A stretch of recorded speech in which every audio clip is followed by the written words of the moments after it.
abalimi ba kokowa ku byalo kuli Katanga, Dumba, Kisenye ne Kanyansimi ebundi buji basubirira kana mu kibira olabbe okweyongera mu kwogera ku nabo obubi babuteeka obavubuka abayitiridde okera okutaataaya nga tebagala kukola.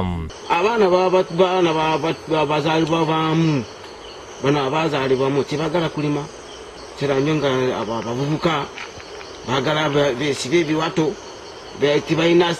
bagala sente nyingi. Bategeeza nti nga disitulikiti esinga bali bakokowa bakooye okulekererwa nga babaka ekirime kyabwe bwe kye basinga okwenyumirizaamu. Bagonza Abdul ategeeza nti bazze bateekawo obukiiko obw'enjawulo okulwanyisa ebikola bino naye balinga abafuuyire eligomulere.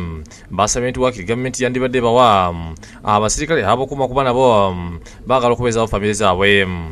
Gavumenti etuwe police dog buli kikungu oba buli gombolola tulabe nti koko wabuze genda kugombolola mujye police dog enoonye kokweyo kati awo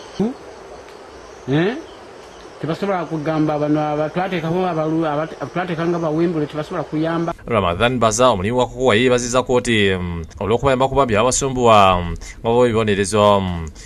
yo yayamba kuku mu kiremwa kintu kyaffe kino kya kokowa ne kooti wefuna omuntu nga kuteki nga abye kokowa nga alina evidence nga alina kizibiti kooti eyo mwandulinga bulungi emusiba myaka 3 kikituyambyeko funa mabeere oganda esaawa zino. Robert Kule yakusakidde guleno ku Lwabukedde TV.